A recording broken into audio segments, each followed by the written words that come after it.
The maintenance tunnels beneath Colony Station Epsilon-7 weren't meant for civilians. But Dr. Marcus Chen had learned to navigate them during his 3 years as the station's chief xenobiologist. The narrow corridors provided a quiet escape from the bustling research labs above, where his groundbreaking work on interspecies communication had made him something of a celebrity among the scientific community. Today, however, the tunnels offered something far more unexpected than solitude. Before we jump back in, tell us where you're tuning in from. And if this story touches you, make sure you're subscribed, because tomorrow I've saved something extra special. For you, please don't run away, human, came a small voice from the shadows ahead, speaking in accented but perfect standard. I've been trying to find you for days. Marcus froze, his hand instinctively moving to the emergency beacon on his belt. The voice belonged to a child, but children weren't supposed to be in the maintenance areas. More concerning was the fact that the voice carried the distinctive harmonic undertones of Zephyrian speech patterns. "Who's there?" Marcus called out, his tone gentle, despite his concern. "Are you hurt? Do you need help?" A small figure emerged from behind a junction box, and Marcus's breath caught. The child couldn't have been more than 8 years old by human standards. But their appearance was unmistakably Zephyrian, translucent blue-tinted skin that seemed to glow faintly in the dim tunnel lighting. Large silver eyes that held ancient wisdom despite their youth, and the characteristic ridge of crystalline formations along their forehead marked them as one of the most advanced telepathic species in the known galaxy. "My name is Kale," the child said, stepping closer with careful, deliberate movements. "Kale Sinvera. I am not hurt, but I do need help. Very much help." Marcus knelt down to the child's eye level, his scientific mind racing. Zephyrians rarely left their homeworld, and he'd never encountered a Zephyrian child before. The few adult Zephyrians he'd worked with had been diplomats or researchers, their telepathic abilities carefully controlled and their interactions with humans strictly professional. "Hello, Kale," Marcus said softly. "I'm Dr. Marcus Chen. What kind of help do you need?" Child's silver eyes seemed to shimmer with unshed tears, an expression that was heartbreakingly universal despite the alien features. "It's about my mother. She's been sad for so long, and I don't know how to make her feel better anymore." "Where is your mother now?" Marcus asked, glancing around the empty tunnel. "Does she know where you are?" Kale shook his head, the crystalline formations on his forehead catching the light. "She's in the diplomatic quarters and meetings all day. She thinks I'm in the education center, but I needed to find you. You're the human who studies how different species talk to each other, right?" "Yes, that's part of my work," Marcus confirmed, impressed by the child's knowledge.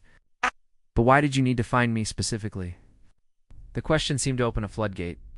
Kale's careful composure cracked, and suddenly he was speaking rapidly, his young voice filled with desperate hope and carefully held back grief. "Preparing and narrating this story took us a lot of time, so if you are enjoying it, like this video, it means a lot to us. Now back to the story. My father died 2 years ago," Kale said, his small hands clenching into fists. "He was a warrior diplomat, killed in the border conflicts with the hegemony. My mother brought me here to help negotiate the new peace treaties, but she's not. The same, she barely eats, she doesn't sing anymore, and sometimes I catch her crying when she thinks I'm not looking."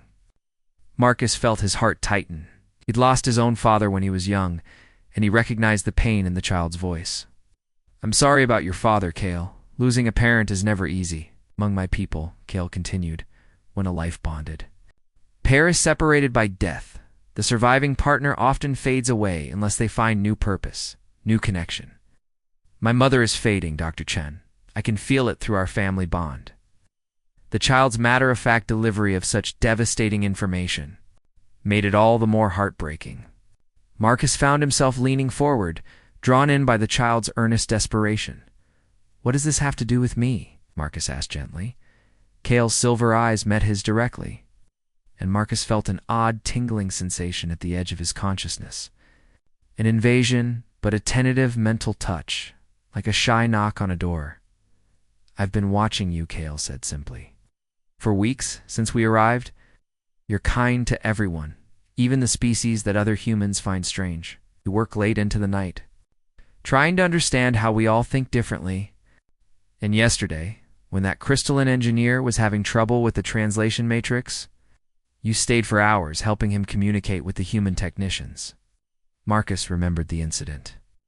Engineer Thex had been frustrated to the point of tears, or the crystalline equivalent, because a crucial repair couldn't proceed due to miscommunication about quantum resonance frequencies. Marcus had spent his entire evening creating a hybrid communication protocol that allowed both species to share the necessary technical concepts. "That's just part of my job," Marcus said, though he was touched by the child's observation. Oh. Cale shook his head firmly. "I watched other humans walk past. They saw Thex's distress and did nothing. You saw it and couldn't ignore it. That's why I know you're different." The child took a step closer. Marcus caught a whiff of something like ozone and starlight, the distinctive scent of Zephyrian physiology. "My mother needs someone who understands," Cale continued. "Someone who won't try to change her or make her forget my father, but who can help her remember that life still has meaning. Someone who can see past the fact that she's not human and appreciate the person she is." Marcus began to understand where this conversation was heading, and it made him deeply uncomfortable. "Cale, I'm honored that you think highly of me, but I can't just— Will you meet her?" Cale interrupted, his young voice carrying a note of such desperate hope that Marcus felt it like a physical weight. "Please, just as friends, at first. Her see that there are still people in the universe worth knowing?" The request hung between them in the dim tunnel. Marcus found himself caught between professional boundaries, personal caution, and the overwhelming desire to help this child who was clearly trying to save his mother's life in the only way he knew how. "Cale," Marcus said carefully, "even if I agreed to meet your mother, wouldn't she be upset that you approached me like this? You've been watching me without her knowledge?" A flush of deeper blue colored the child's cheeks. "She doesn't know about the watching part," he admitted. "But she's mentioned you before. She said your work on cross-species empathy was remarkably insightful for a human. Coming from my mother, it's practically a love poem." Despite the seriousness of the situation, Marcus found himself smiling. "What's your mother's name?" "Lirile. Sinvera," Cale said, his voice filled with pride and love. "She's a senior diplomatic counselor and one of the most respected negotiators in the Zephyrian Council. She's brilliant and strong and beautiful, and she deserves to be happy again." The name was familiar. Marcus had seen it on various diplomatic reports and had heard other researchers mention her work with deep respect. From what he understood, she was indeed brilliant, a Zephyrian who had spent decades building bridges between species. Known for her ability to find common ground in even the most contentious negotiations. "If she's such an accomplished diplomat," Marcus said thoughtfully, "surely she has friends." "Colleagues who could. They try," Cale interrupted. "But they all knew my father. When they look at her, they see what she's lost. Offer sympathy, not possibility. She needs someone who can see her as she is now, not as half of what she used to be." The wisdom in those words, coming from such a young voice, was staggering. Marcus realized that this child understood his mother's grief better than most adults, would comprehend their own emotions. "You think I could be that someone?" Marcus asked. "I think you could be a friend," Cale said carefully. "Someone who appreciates her mind, who doesn't treat her like a fragile thing that might break. Someone who might discover that two people from different worlds can still find common ground." The child's phrasing was deliberate, Marcus realized. He wasn't asking for romance or instant love, he was asking for genuine connection for someone. To see his mother as a person worth knowing rather than a tragedy to be pitied. Where would this meeting take place? Marcus found himself asking, though he wasn't sure when he'd decided to consider the request seriously. Cale's face lit up with hope. "The cultural exchange reception tomorrow night. She'll be there representing the Zephyrian delegation, and you're already invited because of your communication research. It would be natural for you to introduce yourself professionally." "You've thought this through quite thoroughly," Marcus observed. "I've had a lot of time to think," Cale said quietly, listening to her cry herself to sleep. The simple statement hit Marcus like a physical blow. He remembered being Cale's age, helpless to comfort his own grieving mother after his father's death. The feeling of desperate responsibility, of wanting to fix something that felt impossibly broken. "Cale," Marcus said gently, "you know that. Even if your mother and I become friends, it might not fix her sadness right? Grief is complicated, and healing takes time. I know, the child nodded solemnly. But right now, she's not healing at all. She's just ... surviving. Maybe if she had a reason to engage with the world again, to remember why she loved her work, why she chose to spend her life building bridges between different peoples. He trailed off, but Marcus understood. The child wasn't looking for a miracle cure, was looking for hope.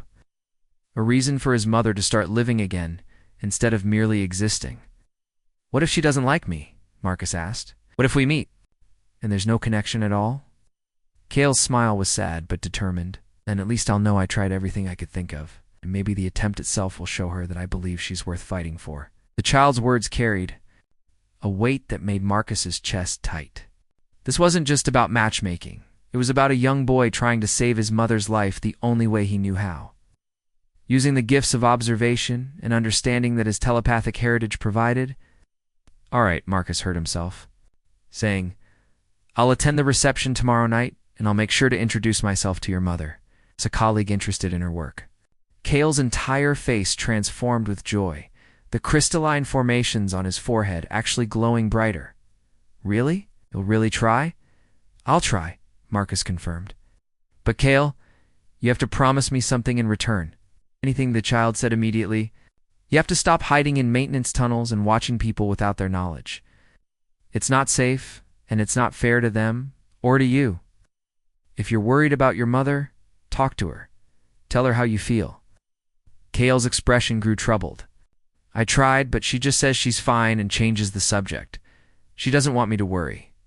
Then maybe after tomorrow night, regardless of how the meeting goes, I can help you find better ways to communicate with her, Marcus offered.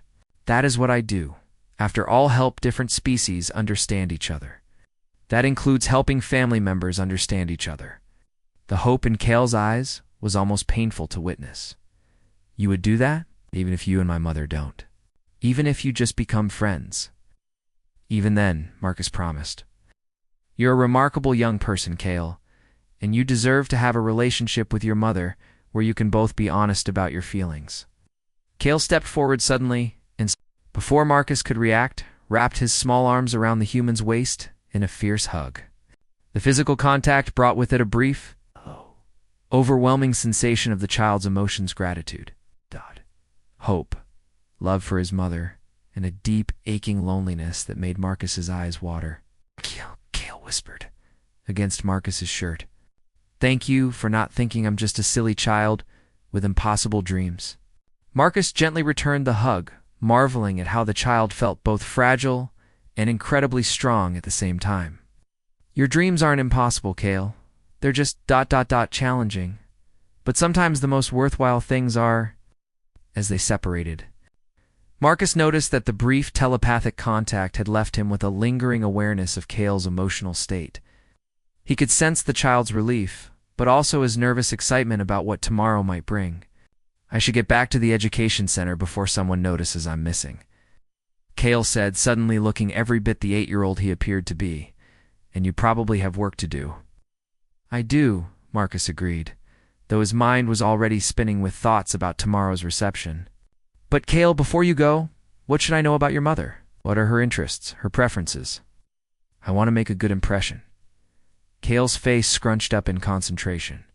She loves ancient poetry, especially the kind that talks about connections between different worlds. She's fascinated by how language shapes thought, which is why she mentioned your work. She drinks tea made from cloudberry leaves. It's a Zephyrian thing, and she gets really excited when she talks about successful negotiations, especially ones that seemed impossible at first.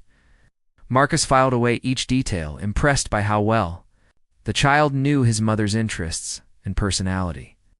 Oh, and Dr. Chen? Cale added as he prepared to leave. She's afraid of being hurt again. My father was her first and only life bond, and when he died, she said she'd never find another connection. Like that? She's not wrong, life bonds are rare and sacred among my people, but maybe she doesn't need the same kind of connection. Maybe she needs something new, something that honors what she had before while still allowing her to grow. With that surprisingly mature observation, Cale slipped back into the shadows of the tunnel system. leaving Marcus alone with his thoughts. It's a growing sense that his life was about to become far more complicated than he'd ever imagined. As he made his way back to his laboratory, Marcus found himself thinking about the child's words. The clinical part of his mind cataloged everything he'd learned about Zephyrian grief customs and bonding practices. But another part of him couldn't stop thinking about a brilliant woman who cried herself to sleep, while her young son worried. About her survival? Tomorrow night's reception suddenly felt like the most important social event of his life. And he hadn't even met Lirale Sinvera yet. All he had was a child's desperate hope and his own growing conviction that some bridges were worth building. No matter how impossible they seemed at first glance, the next evening arrived with the kind of crystalline clarity that made the artificial atmosphere of Colony Station Epsilon-7 feel almost natural. Marcus stood before his mirror, adjusting his formal jacket for the third time and wondering if he'd lost his mind. Somewhere in the maintenance tunnels, he'd spent the day researching everything he could find about Lirale Sinvera without making it obvious to his colleagues.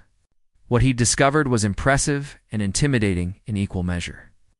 She'd been instrumental in negotiating the Proxima Accords, had single-handedly prevented 2 potential wars through her diplomatic interventions, and was considered one of the foremost experts on interspecies psychology in the galaxy. She was also, according to every photo he'd found, breathtakingly beautiful in the ethereal way that Zephyrians often were, with a kind of presence that seemed to command attention without effort. "What are you doing, Marcus?" he asked his reflection. "You're a xenobiologist, not a diplomat. You study communication patterns, not ... this." But even as he voiced his doubts, he couldn't shake the memory of Kale's desperate hope or the child's simple faith that his mother deserved another chance at. Happiness, the cultural exchange reception, was being held in the station's main diplomatic hall, a soaring space with transparent aluminum walls that offered a stunning view of the nebula beyond. As Marcus entered, he was struck by the careful choreography of it all, representatives from dozens of species mingling in small groups, their various environmental requirements seamlessly accommodated by the hall's adaptive systems. He spotted several colleagues from the research division and made his way over to them, trying to appear casual despite the nervous energy thrumming through his system. "Marcus." Dr. Sarah Kim, the station's chief anthropologist, waved him over. "I was hoping you'd be here. I wanted to introduce you to some of the diplomatic team. Your work on cross-species communication protocols has been getting a lot of attention." As she led him through the crowd, Marcus found himself scanning the room, looking for the distinctive appearance of Zephyrians. He spotted 2 near the refreshment area, but neither matched the images he'd seen of Lirale. "There she is," Sarah said suddenly, nodding toward a group near the observation windows. "Senior Diplomatic Counselor Sinvera. Brilliant woman, she's been leading the negotiations for the new cultural exchange programs. I think you two would have a lot to discuss." Marcus followed her gaze and felt his breath catch. Even from across the room, Lirale Sinvera was striking. She stood in conversation with 3 other diplomats, her posture perfectly poised despite the obvious exhaustion in her bearing. Her skin held the characteristic blue-tinged translucency of her species, but there was a subtle dimness to it that spoke of prolonged stress. Her hair, a cascade of silver white that seemed to move with its own ethereal current, was styled in an elaborate arrangement that probably had cultural significance he didn't understand. What caught his attention most, however, were her eyes. Even from a distance, he could see that they held the same silver depths as her son's, but where Kale's were bright with hope and youth, hers seemed shadowed with carefully controlled sorrow. "She's been working incredibly hard," Sarah continued, apparently unaware of Marcus's intense focus. "Some of the other diplomats say she barely sleeps. Dedicated to her work, but you can tell it's taking a toll." Marcus nodded absently, his mind racing through possible approaches. How did one casually introduce themselves to someone whose child had orchestrated the meeting? How did he begin a conversation that might, if Kale's hopes were realized, change all their lives? "Would you like me to introduce you?" Sarah offered. "Yes," Marcus said, then cleared his throat. "Yes, that would be helpful. I've been following her work on interspecies psychology, and I'd love to discuss some of her theories on empathic communication barriers." As they approached the group, Marcus noticed the subtle dynamics at play. The other diplomats were speaking, but they deferred to Lirelei with the kind of respect reserved for someone whose expertise was unquestionable. When she spoke, her voice carried the same harmonic undertones as Kale's, but with an adult richness that made even mundane observations sound like poetry. Counselor Sinvera Sarah said as they reached the group, "I'd like you to meet Dr. Marcus Chen from our xenobiology department." This is Senior Diplomatic Counselor Lirelei Sinvera. Lirelei turned, and Marcus found himself looking into eyes that held depths he couldn't begin to fathom. For a moment, he forgot everything he'd planned to say. "Dr. Chen," she said, inclining her head in a gesture that was both formal and gracefully welcoming. "I've heard of your work. Your research on communication protocols has been quite influential in our recent negotiations." "Thank you," Marcus managed, relieved that his voice sounded steadier than he felt. "I've been following your work as well. Your theories on empathic barriers between species have challenged some of my own assumptions about interspecies communication." Oh. Flicker of genuine interest crossed her features. "Oh, in what way?" And suddenly, Marcus found himself on familiar ground. Whatever personal nervousness he felt faded as his scientific mind engaged with the intellectual challenge of the conversation.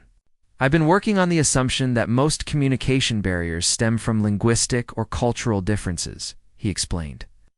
"But your research suggests that there are deeper, almost instinctual barriers based on how different species process emotional information.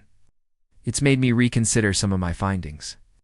"The empathic disconnect theory," Lirelei nodded, and Marcus caught a glimpse of the passion that must have driven her to become such a respected diplomat.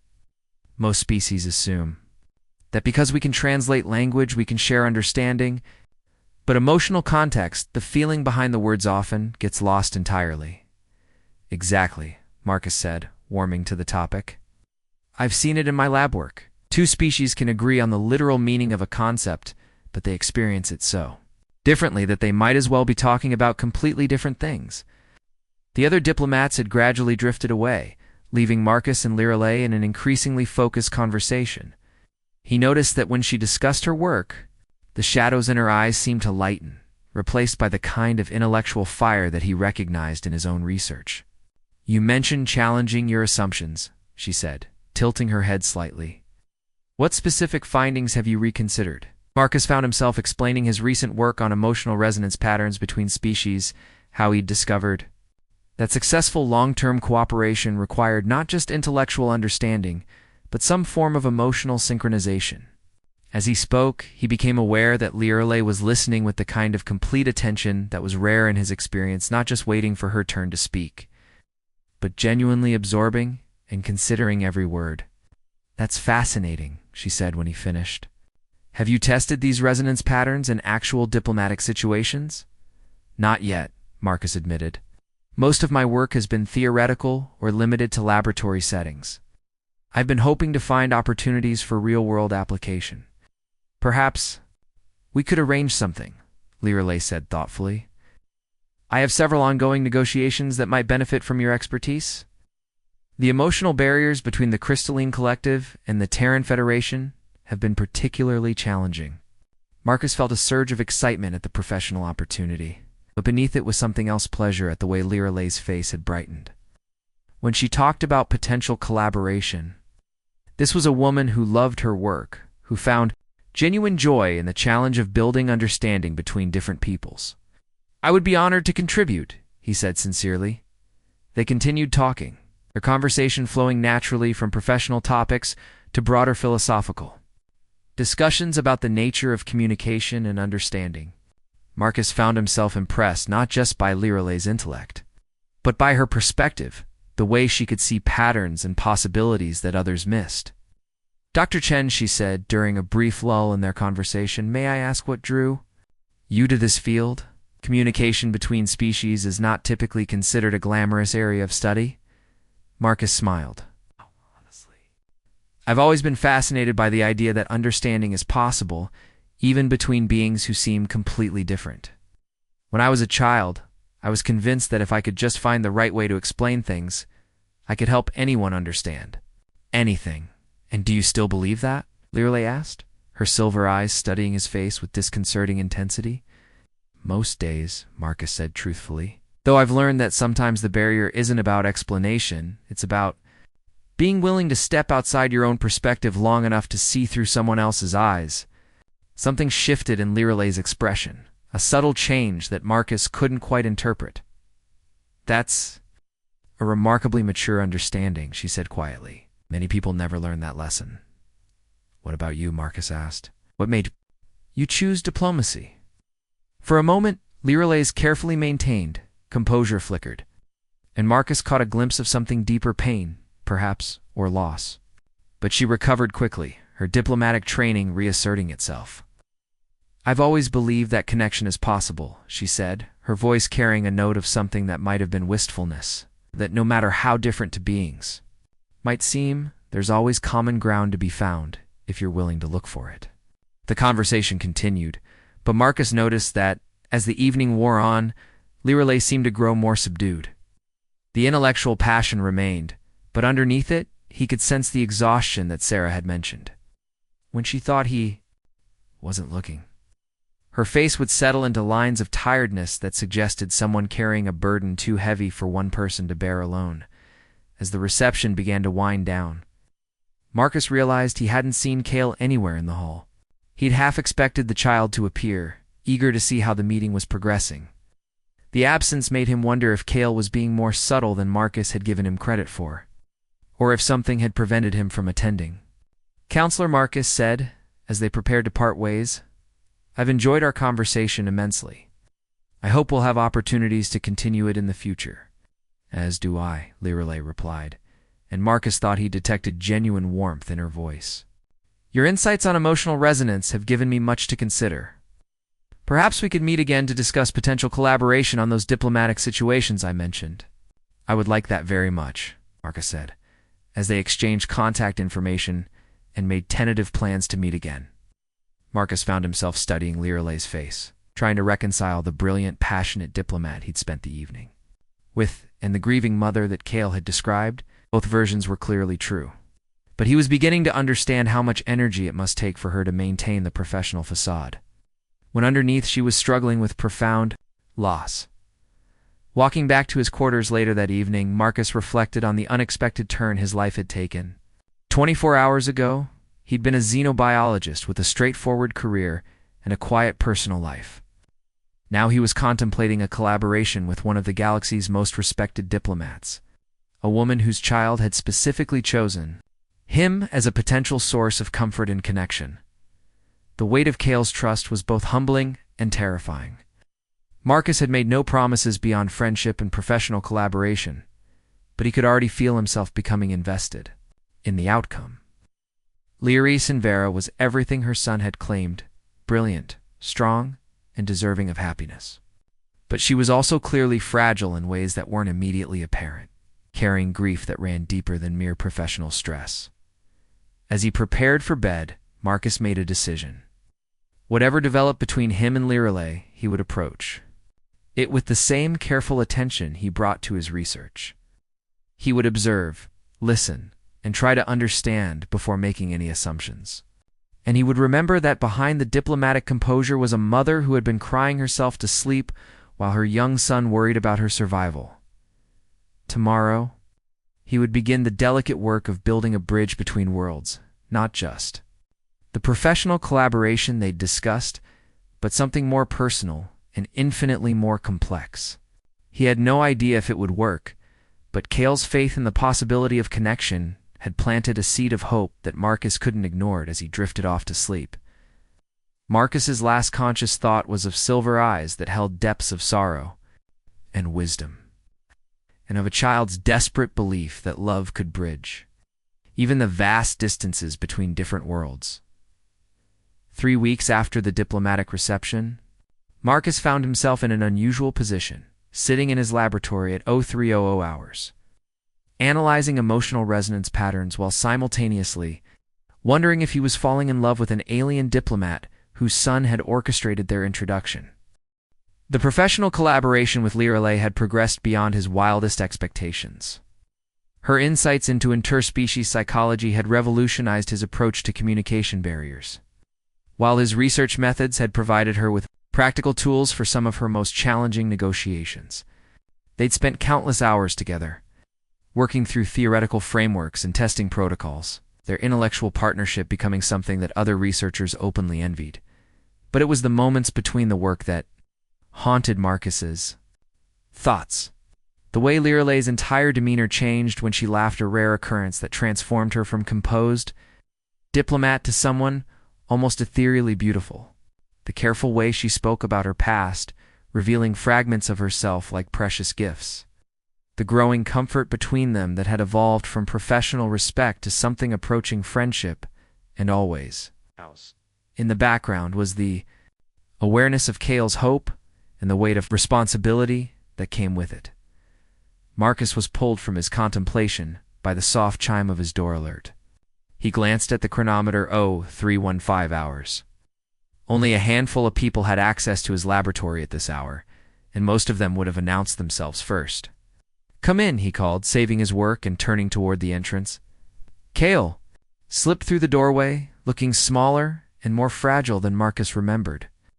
The child's usual bright demeanor was subdued, his silver eyes reflecting a weariness that seemed far too old for his apparent age. Dr. Chen. Cale said quietly, "I'm sorry to bother you so late. I saw your laboratory lights were on and I needed to talk to someone." Marcus immediately rose from his workstation, concern replacing his earlier preoccupation. "Cale, what's wrong? Are you hurt? Is your mother?" "She's fine," Cale interrupted, though his tone suggested otherwise. "Physically, anyway. Happened today, and I don't know what to do about it." 8. Marcus gestured to a chair beside his desk, noting how the child climbed into it with careful, deliberate movements that spoke of emotional exhaustion. "Tell me what happened." Cale was quiet for a long moment, his small hands folded in his lap as he seemed to gather his thoughts. When he finally spoke, his voice was barely above a whisper. "The hegemony sent a new diplomatic attach today, Commander. Vexthani was one of my father's former colleagues from before the war. He came to pay his respects to my mother and to discuss some treaty provisions." Marcus waited, sensing there was more to the story. "Commander Thane was kind," Cale continued, his voice growing even quieter. "He brought recordings of my father's last mission briefings, things I'd never heard before. He told me stories about when they served together, about how brave and honorable my father was." "That sounds like it would be meaningful for you," Marcus said gently, as Cale nodded, tears beginning to shimmer in his silver eyes. "But then he started talking to my mother about the old days, about how perfect she and my father had been together, how they'd been the ideal example of a true life bond, how rare and precious their connection was." Understanding began to dawn on Marcus, and he felt his chest tighten with sympathy for the child. "He meant well," Cale said, his voice breaking slightly. "But I watched my mother's face while he talked. She got that look again, the one she had right after father died, like she was disappearing inside herself. When Commander Thane left, she went to her room, and I could hear her crying again, for the first time in weeks." Marcus reached out instinctively, placing a gentle hand on Cale's shoulder. The brief contact brought with it a wave of the child's emotions: grief, frustration, and a desperate kind of panic that made Marcus's heart ache.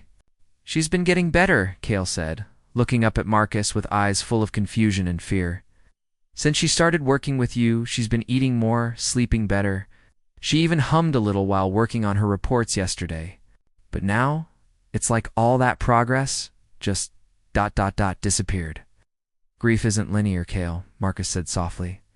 "Healing doesn't happen in a straight line. Sometimes people need to step backward before they can move forward again."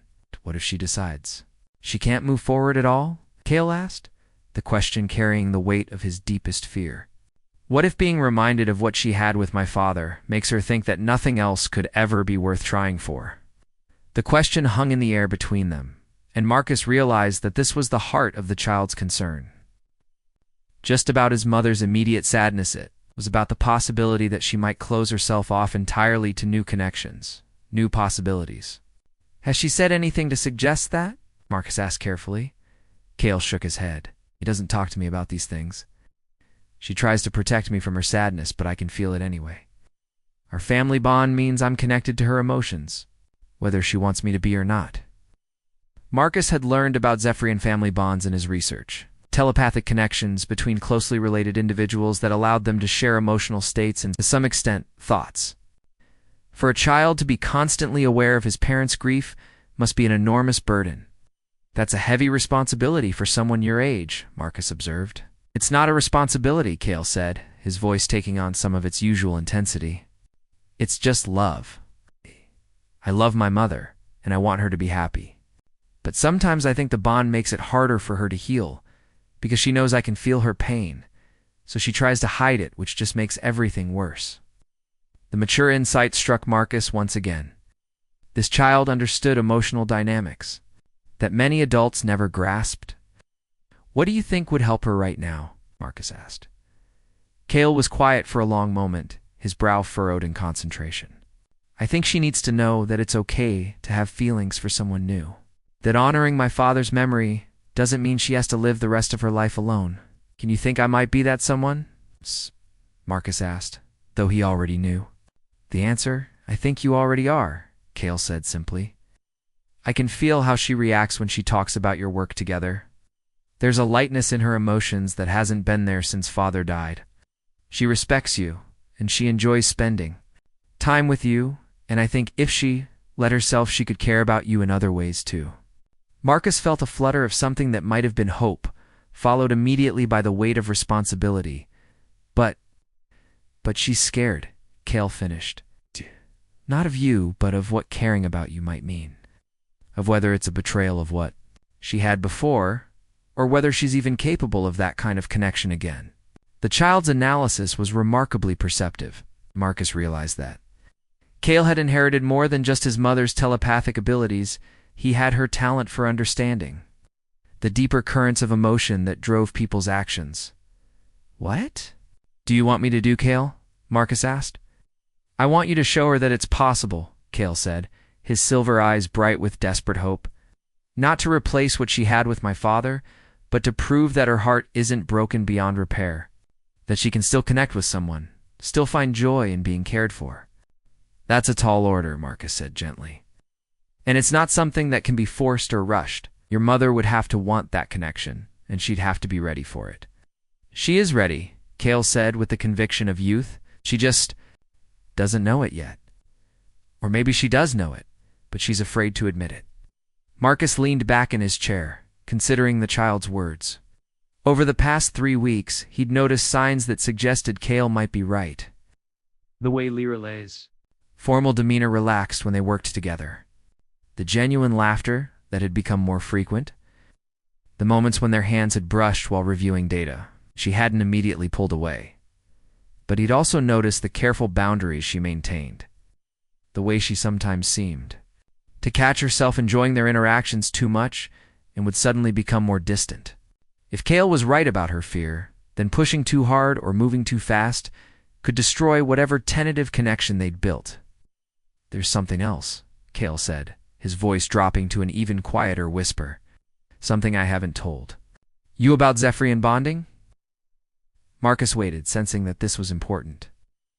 When a Zephyrian forms a life bond, it's not just emotional, it's telepathic. The two people become connected in a way that's deeper than what most species experience. When my father died, that connection was severed violently. It's part of why my mother's grief has been so overwhelming. I can't imagine, Marcus said, softly. But here's what most non-Zephyrians don't understand, Cale continued. The capacity for that kind of connection doesn't die with the bond. It can be formed again, with the right person, under the right circumstances. It doesn't have to be exactly the same as what came before. Can be something new, something unique to the people involved. Marcus felt his breath catch. Are you saying that your mother could form that kind of bond with someone who isn't Zephyrian? It's rare, Cale admitted, but not impossible. There have been cases of Zephyrians bonding with other telepathic species, and even a few instances of connections with non-telepathic beings who were exceptionally emotionally compatible. The implications were staggering. Marcus had been thinking in terms of friendship, companionship, perhaps even romance in the conventional sense. But what Cale was describing was something far deeper, connection that would fundamentally change Both participants. The thing is, Cale said, his young voice carrying a weight of knowledge that seemed impossible for his age, I think my mother is already starting to form that kind of connection with you. I can feel it through our family bond, the way her emotions shift when she's around you. The way your presence affects her mental state. She might not recognize it yet, but the foundations are there. Marcus sat in stunned silence, processing this revelation. How can you be sure? Because I can feel echoes of your emotional resonance in her mind, Cale said simply. When you're happy, she becomes lighter. When you're frustrated with your research, she becomes restless. When you smile at her, there's this warmth that spreads. Through her thoughts like sunlight, description was both beautiful and terrifying. Marcus realized that without knowing it, he and Lirelei had been developing exactly the kind of deep, emotional synchronization that his research suggested was necessary for long-term interspecies relationships. But the idea that it might be evolving into something as profound as a Zephyrian life bond was overwhelming. What would that mean for me? Marcus asked. If such a bond were to form, it would mean you'd be connected to her in ways that most couples never experience, Cale explained. You'd share emotions, thoughts, dreams. You'd be able to communicate without words, to comfort each other across any distance. You'd become part of each other in the most literal sense. And the downside? Cale's expression grew serious. One of you died, the other would experience the same kind of devastating loss my mother felt when my father was killed. The bond would make you stronger together, but more vulnerable to losing each other. Marcus understood now why Lirelei might be afraid. She'd experienced that kind of loss once. The prospect of opening herself to that possibility again would be terrifying. But Cale continued, his voice taking on a note of desperate hope. The alternative is for her to live the rest of her life only half alive, protecting herself from connection but also depriving herself of the joy it could bring. And I think she's strong enough to risk that pain again if she believed the connection was worth it. And you think our connection might be worth it? Marcus asked.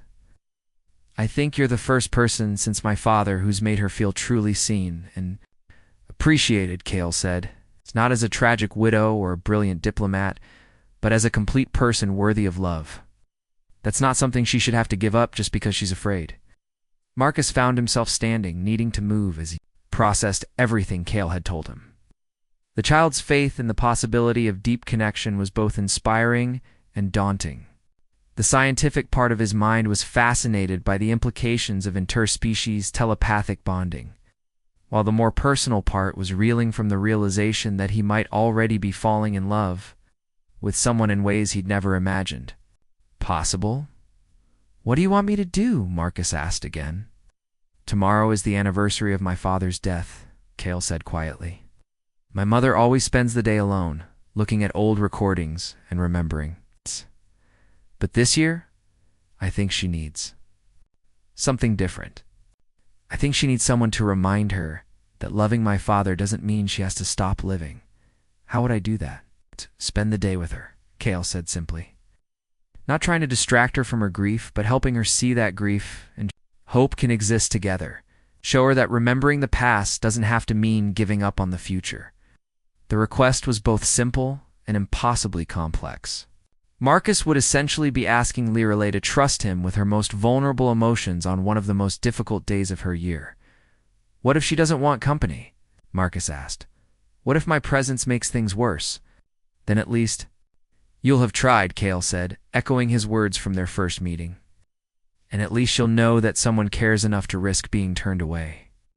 Marcus looked at the child, this remarkable, wise, desperate little being who was trying to save his mother, the only way he knew how, and felt his resolve strengthen. Whatever the risk, whatever the potential consequences, Cale was right. Lirelei deserved to know that she was worth fighting for. All right, Marcus said. I'll find a way to spend tomorrow with your mother. But Cale, you have to understand that I can't make any promises about what will happen. I can't guarantee that this will work out the way you hope. I know, Cale said, his face brightening with the first genuine smile Marcus had seen from him all evening. But I have faith in both of you. You're good people who deserve to be happy, and sometimes good people find each other if they're brave enough to try. As the child prepared to leave, Marcus caught his arm gently. Cale, after tomorrow, whatever happens, I think it's time for you to talk directly to your mother about how you've been feeling, about your fears for her, your hopes for her future. She needs to understand how much you love her and how much her happiness means to you. What if it makes her feel guilty? Cale asked. What if knowing how worried I've been makes her sadness worse? What if it helps her understand that healing isn't just about her anymore? Marcus countered gently. What if knowing how much you want her to be happy gives her permission to try? Cale nodded slowly, understanding dawning in his silver eyes. You're right. She needs to know that I want her to move forward, not just survive. And whatever happens between your mother and me, you and I will work together to help her understand that having feelings for someone new doesn't diminish what she had with your father. Love isn't a finite resource. It's something that grows when it's shared. As Cale left the laboratory, Marcus turned back to his workstation with a new sense of purpose. Tomorrow would be one of the most important days of his life, and he had no idea how it would unfold. But he knew that he owed it to both Lirelei and her remarkable son to approach it with courage, honesty, and the kind of open heart that made deep connection possible. The research on emotional resonance patterns could wait.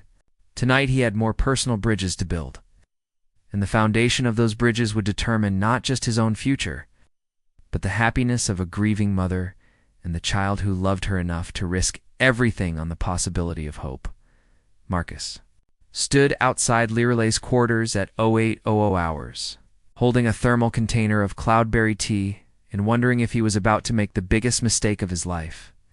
The corridor was empty, most of the station's inhabitants already deep into their daily routines. Unaware that today marked 2 years since a Zephyrian warrior diplomat had died in battle and left his family to navigate grief alone, he'd spent hours crafting the message he'd sent to Lirelei the night before. Simple request to spend the day working on their latest research project, carefully worded to seem like a professional necessity rather than a personal intervention. She'd agreed, though her response had been notably brief. The door chimed softly at his approach, and Lirelei appeared in the entrance. Marcus's breath caught at the sight of her. Gone was the polished diplomat he'd grown accustomed to seeing. Her silver hair hung loose around her shoulders, and she wore simple civilian clothes that somehow made her seem more vulnerable and more beautiful at the same time. But it was her eyes that captured his attention, red-rimmed from crying, yet holding a spark of something that might have been gratitude. Marcus, she said softly, her voice carrying the melodic harmonics that always made his name sound like music. You brought tea? I remembered you mentioning you preferred cloudberry in the mornings, he said, offering the container. I thought we might need the caffeine for today's work session. A ghost of a smile crossed her features. There is no work session scheduled for today. No, Marcus agreed, meeting her eyes directly. There isn't. For a moment they stood in silence, the weight of unspoken understanding passing between them. Then Lirelei stepped aside, wordlessly inviting him into her private quarters. The space was elegant but sparse, decorated with artifacts that spoke of both her diplomatic career and her personal loss. Holographic displays showed images of her homeworld, while a small shrine in one corner held items that Marcus recognized as memorial tokens, a warrior's insignia. A pressed flower, a data crystal that probably contained recordings. You know what today is? Lirelei said, settling onto a low couch and accepting the tea with grateful hands. Cale told me, Marcus admitted, sitting beside her with careful distance. I hope you don't mind the intrusion, but I thought you might not want to spend it entirely alone. I always spend it alone, she said quietly. It's easier that way. No one expects me to be anything other than what I am, a widow remembering her husband. And what are you the rest of the year? The question caught her off guard. She looked at him over the rim of her teacup, her silver eyes studying his face with the intensity he'd come to associate with her most profound thoughts. I'm not sure anymore, she said finally. For 2 years, I've been trying to be the person I was. Before Thane died, the diplomat, the negotiator, the mother. But lately I've been wondering if that person died with him. Or maybe, Marcus suggested gently, You've been growing into someone new, someone who carries the best of who you were while becoming who you're meant to be now. Lirelei set down her tea with trembling hands. You make it sound so simple. It's not simple at all, Marcus said, turning to face her more fully. Grief is the most complex emotion I've ever studied. It changes you, but it doesn't have to destroy you. And growth doesn't mean forgetting. Tears began to flow down her cheeks, and Marcus felt an overwhelming urge to comfort her. Instead, he waited, letting her find her own words. Loved him so much, she whispered. Our bond was everything the stories promised: perfect understanding, complete trust, a connection that made us stronger than either of us could be alone. When he died, it felt like half my soul was torn away. Tell me about him, Marcus said softly, and she did. For the next hour, Lirelei shared memories of her husband, their courtship, their bonding ceremony, the joy they'd found in building a life together. She spoke of his courage, his humor, his unwavering belief in the possibility of peace between warring species. As she talked, Marcus began to understand not just what she'd lost, but what kind of man had won her heart. He would have liked you, she said eventually, her tears having given way to a peaceful sadness. Thane believed that the best diplomatic relationships were built on genuine understanding, not just political necessity. He would have appreciated your approach to interspecies communication. I would have been honored to know him, Marcus replied, meaning it completely. They sat in comfortable silence for a while, the weight of shared grief creating an intimacy that felt both natural and profound. When Lirelei spoke again, her voice was barely above a whisper. I'm afraid, Marcus. Of what? Of forgetting him. Of the possibility that if I let myself care about someone else, his memory will fade. But I'm also afraid of the alternative. Spending the rest of my life only half alive, protecting a memory that's already slipping away despite my efforts to preserve it. Marcus reached out slowly, giving her time to pull away if she wanted to. When she didn't, he took her hand in his, marveling at how perfectly their fingers seemed to fit together. Love isn't a finite resource, he said, echoing the words he'd shared with Kale. Caring about someone new doesn't diminish what you had before. It just proves that your capacity for connection is too strong to be destroyed by loss, Kale told. You too say that? She said, but there was no accusation in her voice, only gentle amusement. Kale told me a lot of things, Marcus admitted, including how worried he's been about you, how much he wants you to be happy again. But the feelings behind those words are entirely my own. Lirelei's eyes widened. Your feelings? Marcus took a deep breath, knowing that this moment would define everything that came after. I care about you, Lirelei, more than I expected, more than I thought was possible in such a short time. I admire your brilliance, your dedication, your strength. I'm drawn to your perspective on the world, the way you see possibilities where others see only problems. And yes, I find you beautiful in ways that have nothing to do with your physical appearance, but everything to do with the person you are. Marcus, I'm not asking you to forget your husband or to pretend that what we might have could replace what you lost. He continued, needing to say everything before he lost his courage. I'm asking if you might be willing to explore what we could build together, something new, something that honors both our histories while creating space for a shared future. Lirelei was quiet for a long moment, her hand still nestled in his. When she finally spoke, her voice carried a note of wonder. I can feel you, she said softly. Not just your emotions, but your thoughts, your intentions. It's been growing stronger over the weeks we've worked together, but I thought I was imagining it. The beginning of a telepathic bond? Marcus asked, remembering Kale's explanation. Perhaps, or perhaps something entirely unique to us. Eventually turned to face him fully, her silver eyes bright with tears and hope in equal measure. I never thought I could feel this way again. I never wanted to feel this way again, because losing it would be unbearable. But Kale is right. Half alive isn't really living at all. What I feel when I'm with you. Is that the same? Is what I had with Thane. It's something new. Something that makes me want to be brave enough to try again. Marcus felt his heart swell with a joy so profound it nearly overwhelmed him. You sang, instead of answering with words, Lirelei? Leaned forward and kissed him. The contact was gentle, tentative, but it sent shockwaves through both of them. Marcus felt the barriers between their minds dissolve, replaced by a connection that was immediate and overwhelming. He could sense her emotions, fear, hope, love, grief, all of it swirling together in a complex symphony that somehow harmonized perfectly with his own feelings. When they separated, both were breathing hard, their eyes wide with amazement. That was ... Lirelay began. Unprecedented, Marcus finished, his scientific mind struggling to process what had just occurred. I could feel everything you were feeling.